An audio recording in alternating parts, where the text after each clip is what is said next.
Welcome to Ask the Experts. This is a show that we love to do. We're excited to bring this to you. Today, we're talking to a wonderful woman. Her name is Lisa Edwards, and her title is, oh my goodness, Homecoming Queen to Jailbird. How exciting. Hi, everybody. Hello. Hello. Hi. We are so glad to be here. Thank you, Marian. As we all know, Marian LaSalle is our expert. She's our opportunity specialist. And I'm Lady Lou, the baby boomer babe. And we have Ilene Dillon, the emotions expert. And our guest, as Marian told you, is Lisa Edwards. She is the lady who is giving abused women, women of domestic violence, a voice. She has co-authored a book with this type of title and has two different companies, a nonprofit too, on helping women who have been victims of domestic violence and even veterans. I want to ask you about that in a minute, Lisa. Veterans and abuse. That is very interesting. But tell us, Lisa, how did you get started in all of this? And what was the jailbird part about? Okay, the jailbird part about, it's quite a long and tumultuous story, so we'll just take a part of it. But anyway, from homecoming queen to jailbird, bring you back a little bit. Obviously, in high school, I was very popular. I was a good student. I was involved in so many things. I even worked with the mayors from a young age of middle school and high school in our community. And my eldest sister gave me a title, which really wasn't a nice title. She was mad. She would call me Goody Two Shoes. Oh, gosh. Well, that's okay. We'll take it. Yeah. So here I go. Goody Two Shoes. I had great character. I have great character now. It was pretty well covered over for a while, and I never really had any problems. Didn't get in trouble, and things are good. Unfortunately, I got married in 1991 to a high school acquaintance, and did you say unfortunately? Unfortunately. I thought when you're talking abuse, I know what we're building up to here. Unfortunately, yes, keep going. Unfortunately, yeah. You think going with somebody local is a safer thing. Trust me, not. So we didn't hit it off very well. My son was very young, 18 months old, and that's when he had started in with a lot of this, or both of us, with this situation. And it had gone on for years. But there's one particular date that changed everything. And that was April 1st, 1998. That is when my 4-year order of protection expired. Yeah, April Fools. Can you imagine that? So a 4-year order of protection expires. My ex-husband, every time you stand up for yourself, and victims will be able to relate to this, there's a price to pay. And the price I paid was a dear one. He came after me for my son for custody. I think the third or fourth attempt, the second one that made it to court. And he had an accomplice with him, which was his girlfriend, fiance, and then wife. And whatever he swore to, whatever he said, she swore to. So, you're really a sitting duck if you have two people lying in court against you, but you have to do the best you can.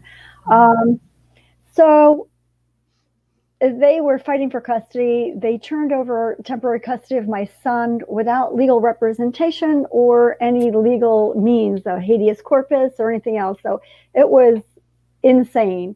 And so that had happened. And within 48 hours, they had a warrant for my arrest. So they were trying to get me in jail for Easter weekend. And they knew that if they're very calculating. When they're going to serve something to the court, they're going to make sure it's done on a Friday where it's in court, but they're going to make sure your papers are served on a Friday night when you have to show up in court on a Tuesday. So you don't even have time to get What were the charges, Lisa? When they had gotten temporary custody of my son, and remember, my order of protection just expired a couple of days before, and they had all this already prepared in 3 different court systems at the same time. So they said that I was attempting to abscond my son. Every time that I had to go in to jail or incarcerated, they tried to say that I abscond my son. And I'll just go into the 3rd time. A criminal lawyer and the judge told me to go into hiding, that they will never stop abusing me. And I did for 2 years. But so back to the situation when they temporarily gave custody of my son without cause, without a lawyer.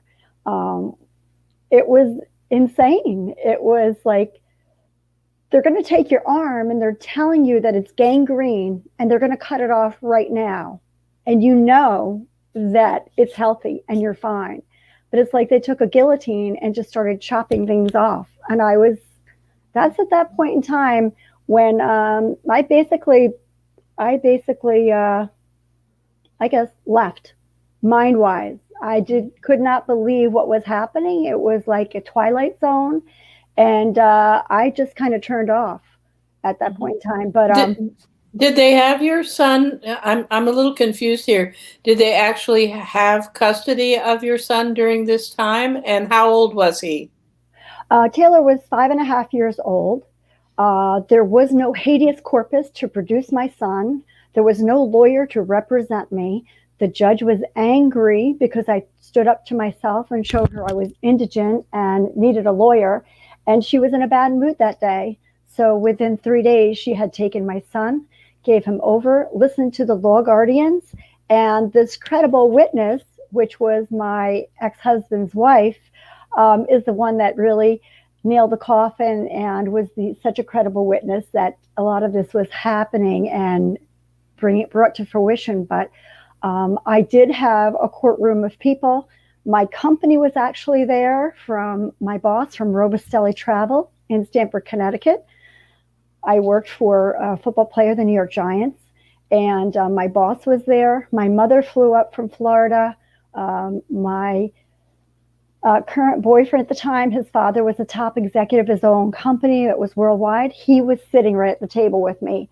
And as all of this was unfolding, he had said, "You have no legal right to take this child.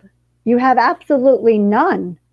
She has no representation. There's no cause to take this child, and you're violating her civil rights." And that's what we said for about a half hour. They almost put him in jail. I wish they did, because the judge would have lost her job. But my son had to be handed over, and my parents helped drive him to his father's house. And that was pretty traumatic. And there's another story in that, but I won't tell all of it. And well, how long was he with them? Did he stay there forever after that, or did he come back to you?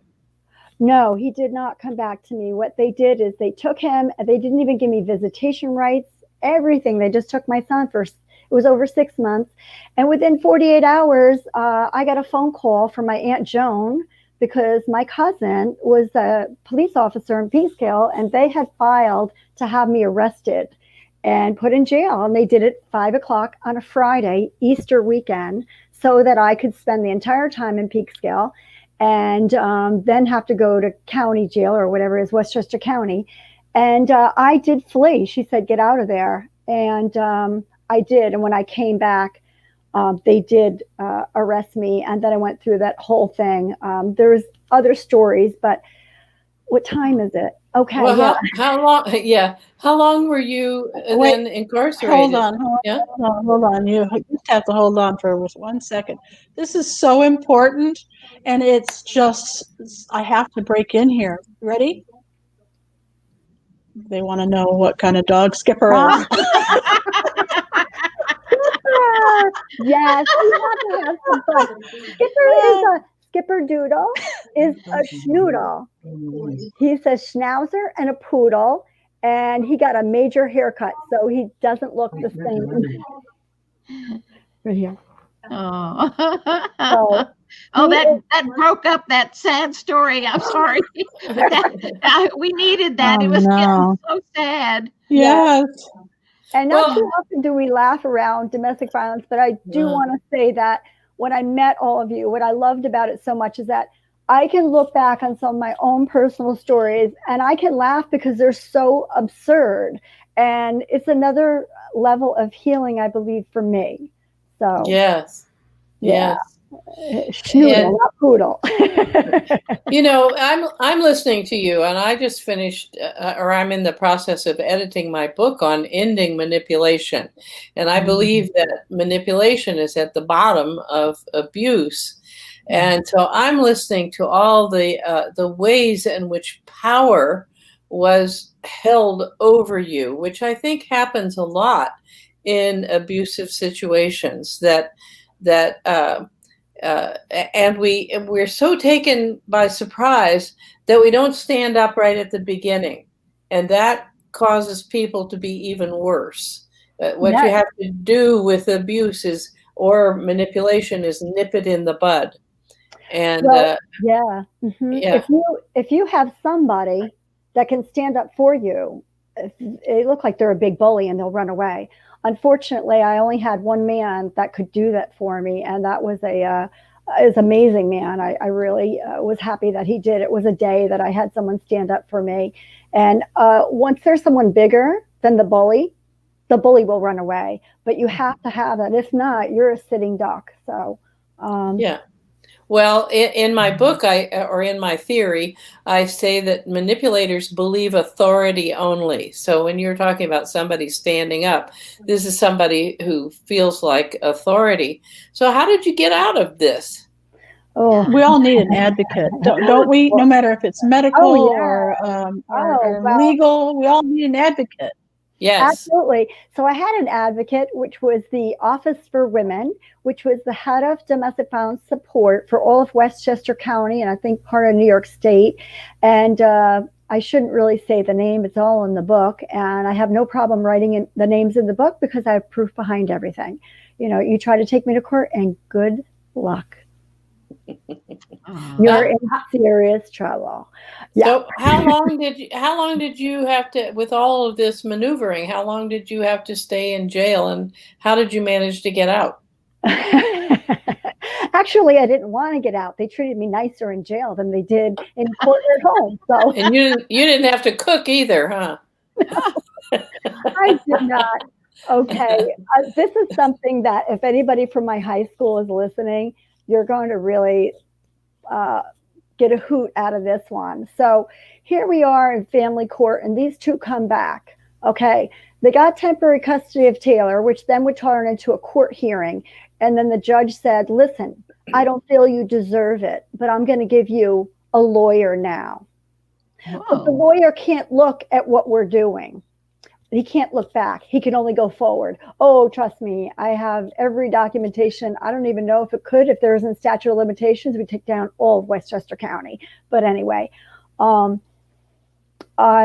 Beverly Houghton was in the Office for Women, and she ran that program for domestic violence. She taught it. She taught the mediation course. She taught women how to stay safe, and she was my mentor for 5 years. She also had a support group she also had a support group for at the Dominican Sisters, the nuns in Ossining, and I was part of that for 4 years.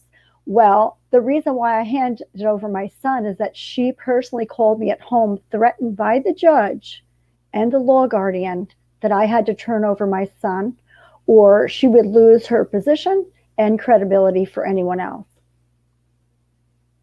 Man, sounds like everything was stacked against the victim in this case. Yes, and there were more victims than me. She was a victim too, and I put her name in the book. I do hope that I can reach out to her shortly. I'm sure she's not too very happy about it, but at least she retired, so she don't have to worry, because when she wasn't retired, she had to worry about her salary, so she had to throw me under the bus. So if I had a stronger parent to stand up for this or whatever, at that point in time, I should have gone underground, but I didn't. And there was another opportunity and I chose not to. But anyway, these two characters within 48 hours, at a Friday evening, went down to the Peekskill Police Department to file charges of me trying to abscond my son. And that went into a whole court thing. My mother flew up she just flew up one day because they had asked me to surrender my son without a habeas corpus, without a lawyer, without anything. And so she did, and she's deaf. And my mom was there when they were trying to say I was absconding Taylor, and absconding my son, and I wasn't at all. And what they did is they took part of the story that is real, and then they twist it. And that's where the manipulation comes in. And the two of them, if I was able to represent myself at that time, I could catch them in lies. The judge caught them in lies many times when I represented myself. Mm. But if there was someone thrown in the mix that just walked in the door, they don't know what to ask. They don't know what's going on. And my mother was deaf. So what do you know? I had to put up bail, and they keep part of the money. I didn't know that. So my mother and father are divorced. And my mother's like, she's in shock, and she's going to have a nervous breakdown because here is her little goody two-shoes going to jail now. And this has been going on for years. This continual abuse has been going on for, I don't know. Taylor was born in 1992. This went on since he was 18 months old, and this is 1998 now. So here I go, shackled and chained. Thank God I was wearing a suit. Shackled and chained, and they're bringing me down to Westchester Court. You go in the elevator, and then you go into this long hallway, and then you sit down in this chair, and there's like this chicken wire around. And there's a desk here, and that's the man running the joint. And then you had a whole bunch of other men and I guess guards in uniform. And I'm sitting there, and they're saying, well, little girl, what's your story? And I said, well, I'm just a little girl from Buchanan, New York, and my name is Lisa Edwards. And that guy literally fell off his chair and said, oh my God, I thought you were Donna. He said, I was like, oh, that would have been brilliant. If I had her license, I wouldn't be here. And he said, I was just with your father at the firehouse last night, Lisa. He goes, this is absolutely insane. We need to get rid of these judges, or they need to go to the loony bin. But he said, this is insane. He goes, you're the second high school friend that has come through here, innocent woman. And they said, this is crazy. And the other was like, oh, can I frisk her? Can I frisk her? Can I frisk her? Oh my God, it was hilarious. So this is my high school friend, and first name is Brian. I won't give the last. But so he said to me, I'm handing you off from one high school friend to the next. So in jail, I went from one high school friend to the next that was a guard. But I was there for a very long time, and he apologized. And the reason being is that I had to go into a paddy wagon, and I had to go to Valhalla County Jail. I just confirmed the other night with my dad. I said, Dad, was that a county jail? What jail was that? He goes, yeah, it was Valhalla County Jail. I said, remember? He goes, that's crazy. So I go into the paddy wagon, and there's this big metal white divider. And at the top, it's got like bars you can see through. And on the other side, there are three men, one really thin man and two very big men. And they had to transport us together. And I had gotten in first, and then they had gotten in. And they're like, oh my God. They said, these judges are crazy. We never saw anybody like you in here. And they were like, this is insane. And they're like, yo, lady, could we ask you some questions? And I was like, sure. Ask me anything you want. I'll see if I can answer it. So all the way over, they were asking me questions. And that's actually what Brian was apologizing, that I had to share the paddy wagon. But so we're going on our way over, and they're asking a question. I said, I'm sorry, guys, I can't answer that question, but ask another one. So they asked me some questions. And then when they asked me if I was abused and what went on, their chains were rattling. They were not happy. And they said, you know what, ma'am? He goes, we're in here for life, the two of them. not the third one, the two of them. He goes, we're in here for life. And he goes, I'd be happy. He says, just give me that address. I'll go out there, take care of this and live here and I'd be happy to live here. Wow. I was So, like, oh my God. So Lisa, you described your expertise as being as survival, right? Yeah, I just have, Eileen, the best part, if you don't want me to tell you till later, is right here. Right here. Okay. Okay. So we finally get to Valhalla County Jail, and I'm the first one escorted out, or I'm going to be out. And again, there's shackles and chains on you, and you could hardly walk. And here I am in a suit. I think it was a red and white suit. And I'm going down to the end where I start to get off. And this man says, excuse me, ma'am, will you do me a favor? So I turned to him and I said, it depends on what the favor is. And he says, I'm going to be in here for life. And he said, I'm sure you're able to find me. He said, will you please come and see me when you write your book and inscribe it so I can get a copy? Oh, wow. Nice. And that's the first time I realized I had a story to share. That's beautiful. Yeah, that must have made you feel more complete as a human being too. That's, the abuse wears you down so that you don't feel so good about yourself, but somebody letting you know that you have a story to tell, that must have made you feel good. Yeah, especially a lifelong convict.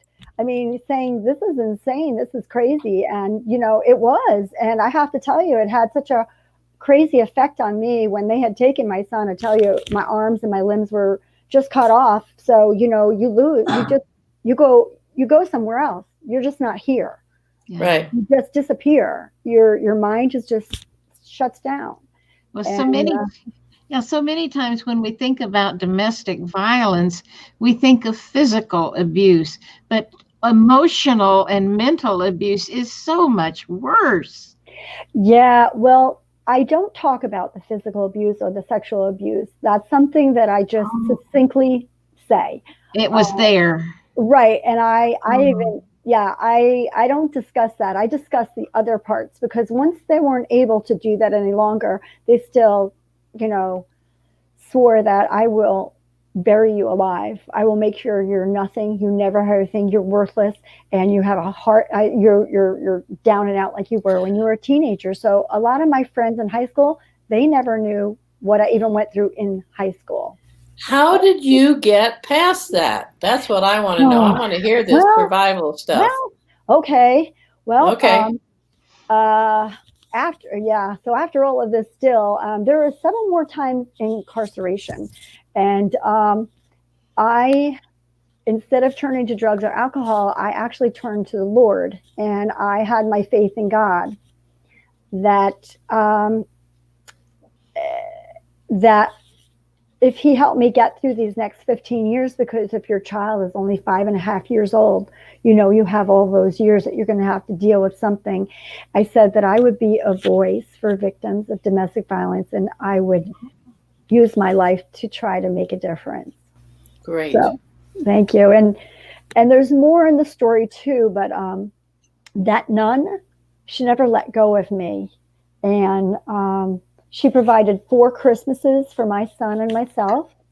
And also, if you read the book, there was a very important telephone call that came in from her, and less than a minute later came in from somewhere else.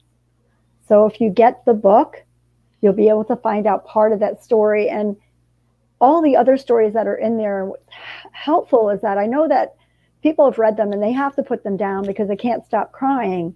But how did I get through it? I get through the grace of God and my walk of faith, Eileen. Thank God I'm a Capricorn, because I'm tenacious as anything. Now, your book is called Giving Women a Voice, right? Yes. The book from 10 co-authors, and Donna Pace is the compiler from England. Uh-huh. Yeah. Nice. Well, we need to get that book out there, because there's so many people that can use this information to help themselves or someone they know who may be going through such a difficult time.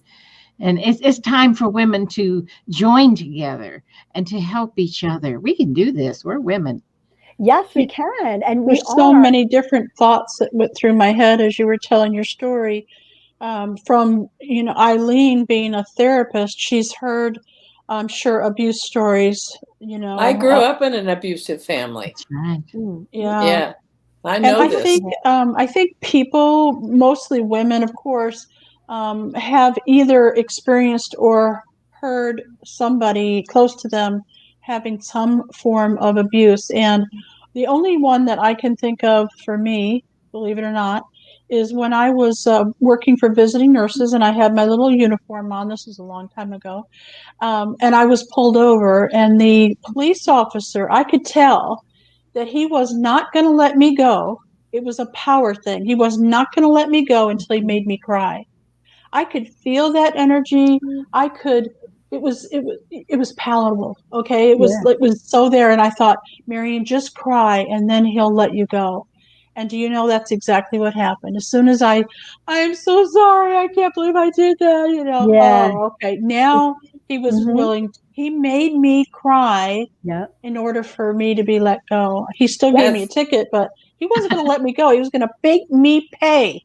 Yeah. That's exactly. the power thing again. There it is. Very serious power trip. And if nobody. if you want something, they're going to make sure it's not. It was so much manipulation continually forever. And, I should have realized it. I mean, just to give you an idea, if I had a court date or whatever, the night before, the phone would be ringing off the hook for 2 hours straight every minute. And when I had the police department show up and they traced the calls the next day, his friend worked in the police department, made sure the calls stopped. And it's just constant. When I was told from the mayor of Rye, I tried to find many attorneys and I really didn't have much. Thank God for my mom. She helped. But he said, you have the worst case. I was like, how could I have the worst case? You have the worst case. He said he's self-employed and a control freak. And those are the two things that make it worse. Self-employed, he hides what he can get out when he wants to, and a control freak, they're the worst. And I did not like all that attention that way. But so, and Eileen, just, crawling my way back. I mean, I lived in an unfinished attic, really. I lived in an unfinished basement with running water through the walls and the floors. And it was sheer determination and my faith in God. And it was, the death of my brother on December 24th, 2006, that changed my life. So once I realized that I was responsible, the answer is, if I would change my mind, that I could change my world. That is so important. So, to continue this thing about power, what you did there was take your power. And most people think that power is like the policeman, Marian, wanting to make you cry. It's power over somebody else. But you demonstrated there, Lisa, that the power is over yourself. Once you got power inside of yourself, then you were able to do it. And I want to make one more point. Having grown up in a family, I was a therapist, and somebody invited me to come talk at a domestic violence conference. And I had not, at that point, I mean, I was in my 30s, had not realized that I grew up in an abusive family. So I just want to comment that when you have people around you who are highly manipulative, as I did, parents, you don't recognize when somebody's abusing you, because it feels like that's the way things are. That's the way they've always been. And so, and in your case, you had a charmed existence from my perspective, like through high school and so forth.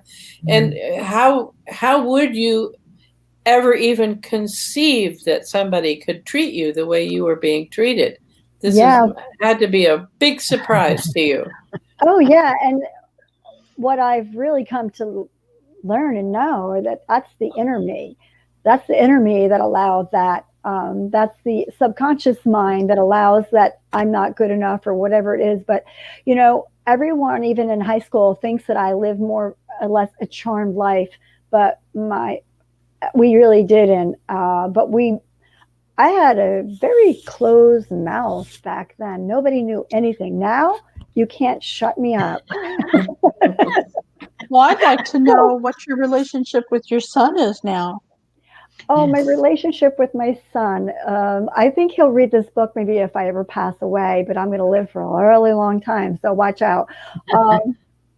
My last visit with him down in Fayetteville, North Carolina, before he moved abroad, I had a great visit with him and his wife, and we sat out in the back and had some cocktails or whatever, and we were talking about travel, because that was my amazing career. I had a fabulous 1 in a million career, so I went from here to there. And he was talking about it, and he knew some of the things that I used to do, and he started bragging about me, and I've never heard that before.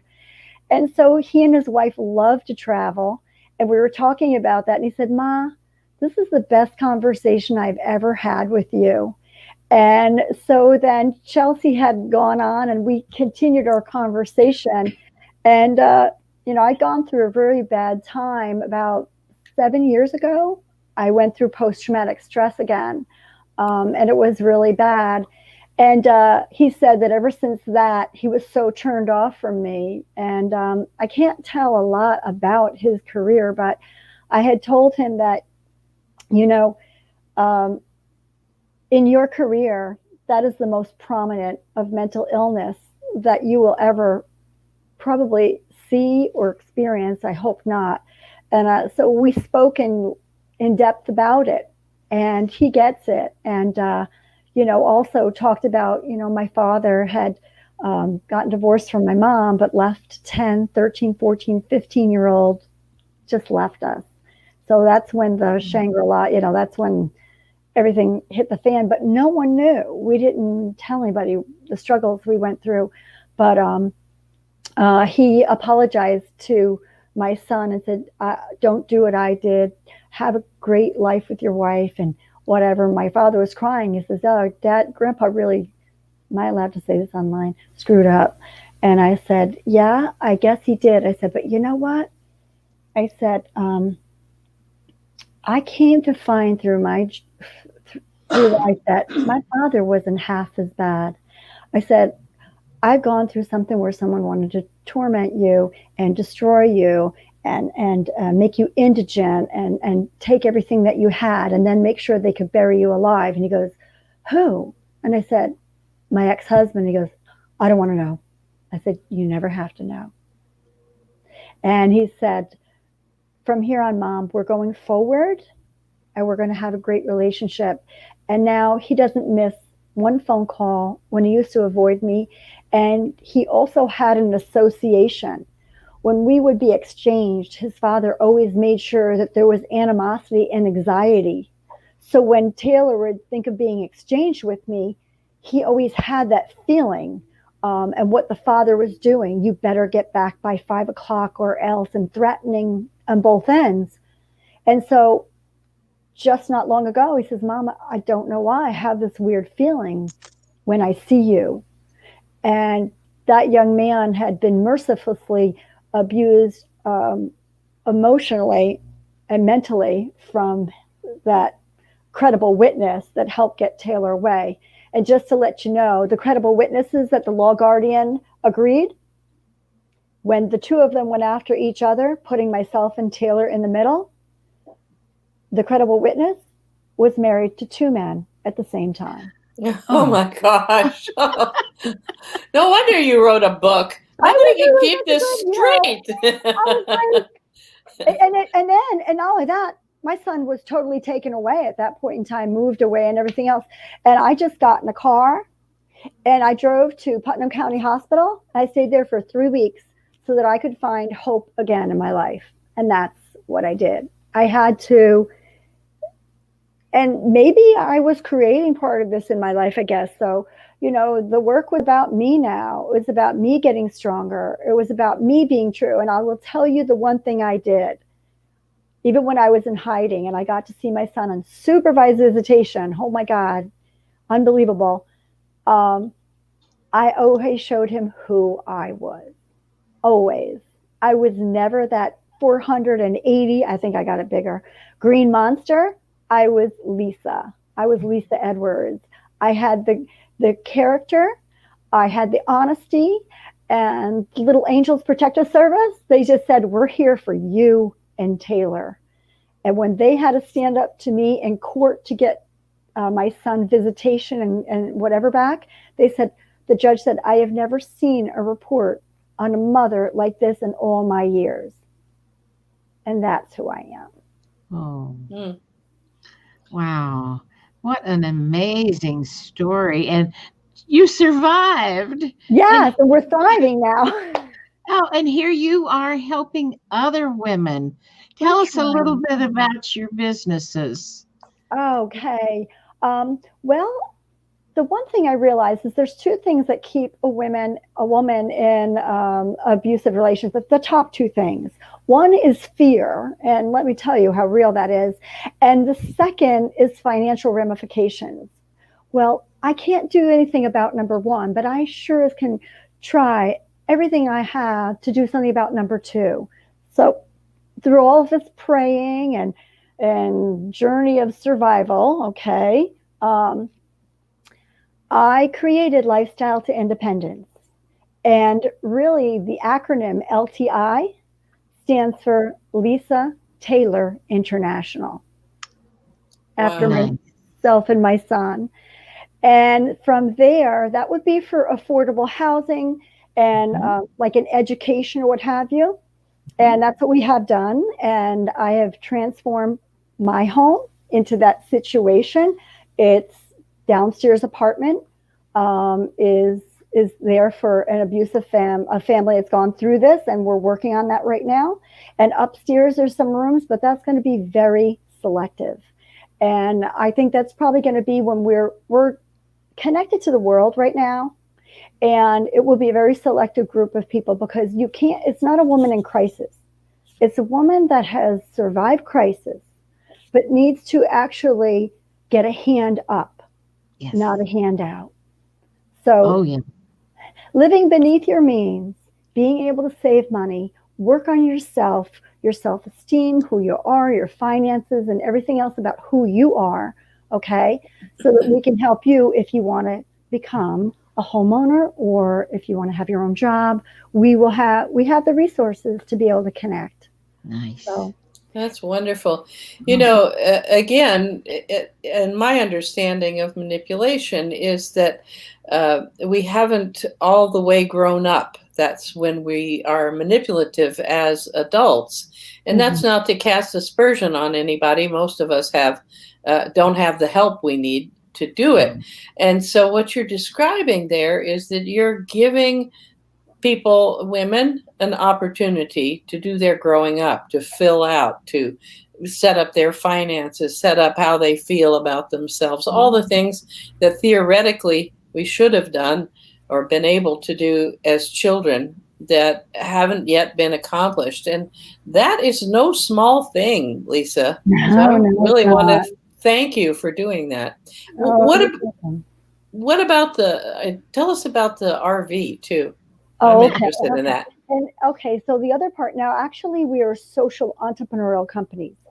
I could not go with nonprofit because of the fact that when you do domestic violence and housing, especially in the state of New York, that would have to be the shelter system.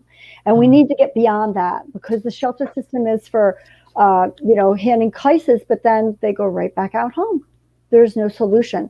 So we're social entrepreneurial companies. And also why I like that is because our women will be valued in society, where we are taxpayers and we have our businesses and things that we have. So LTI Company was formed for public speaking and product development. All right, that's there. We'll get on to that. So I did create 4 products. And I know that to create economic independence from the bottom up, you have to actually manufacture or make something. So we have here it is, every heart. Every purple heart has a home. Can you see the logo? I don't know if you can. No, it's just too small. Okay, so here we go. Oh, just a little bit, yeah. Oh, wow, that's pretty. Yeah. Beautiful. Yeah. So every purple heart has a home, sort of. Purple for domestic violence and purple also for the Purple Heart that was created here in Newburgh, New York by General George Washington. Okay. And that's there. We, of course, have the book, Giving Women a Voice. And it's really important. If you want to know how you can support my social entrepreneurial cause or the women in domestic violence, start buying these books. Every woman gets paid every time a book is sold. This is being promoted in England and Malta and around the world. I've sold one to Ireland and India, the Philippines. So every time you buy it, we're each all getting residual income. So that's important. And it's on my website that I think, Marian, you have down there. Yes, it's down below, and we'll take us time right now to let everybody know that we're on Facebook, LinkedIn, and YouTube. Oh, and great. we're also on 8 different podcast apps. And down below every single video is all the links that we talked about today and other ways that you can get a hold of Lisa, Eileen, Lady Lou, and myself.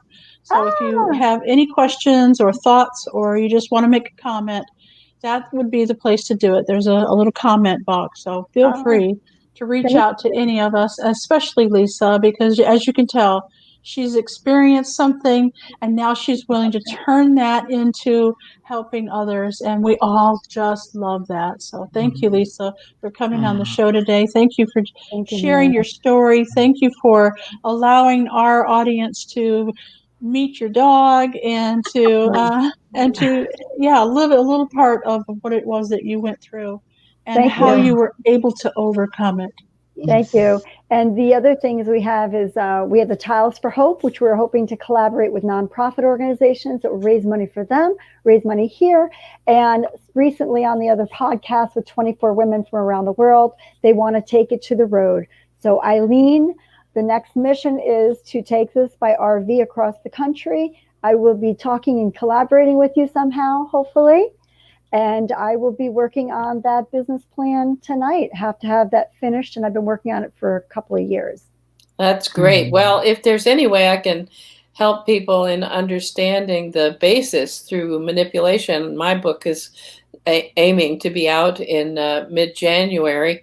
And I would just like in transparency to make note that you and I met when I was traveling in my RV and you were traveling in yours.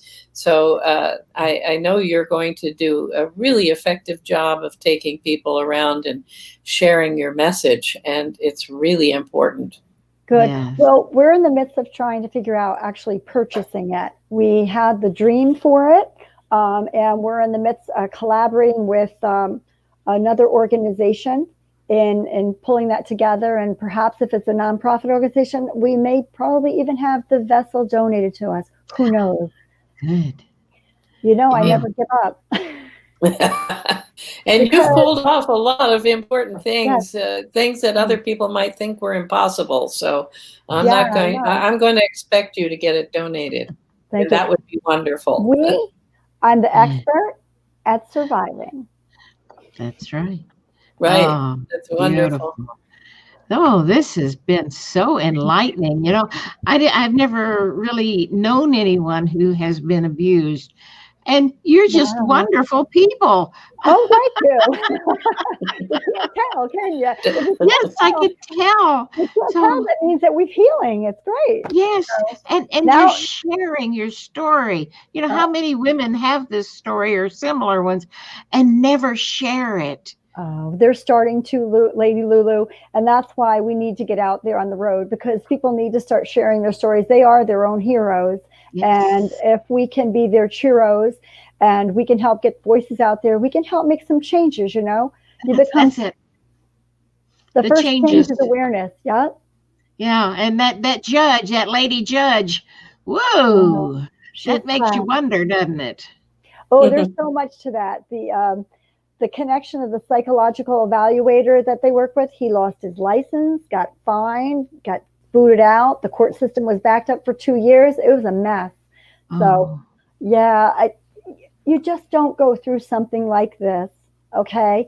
And I thought I was one of a million, and I found out I was 1 in a million. Is that what I was? One in it? No. I thought I was 1 in a million, and what I found out I was 1 of million. Of a million. And they're all silent. We got to hear their stories.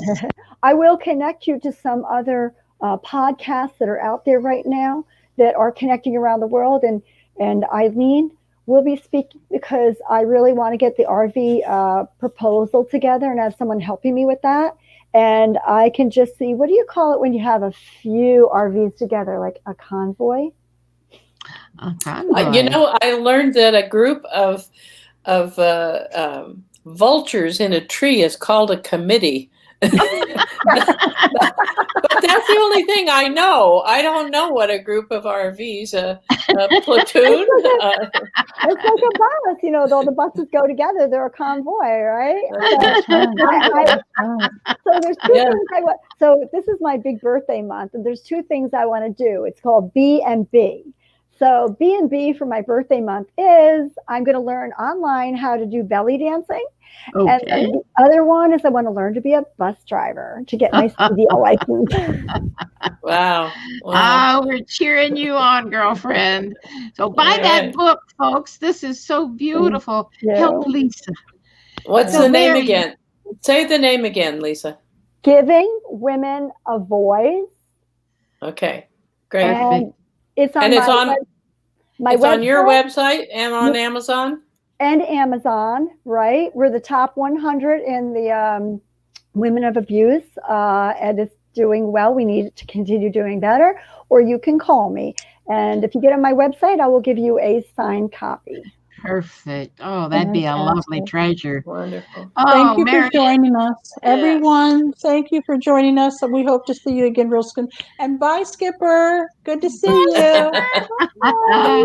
Beautiful. Thank you. Good night. Thank Good you, night, everyone. Good night. Thank you, Lisa.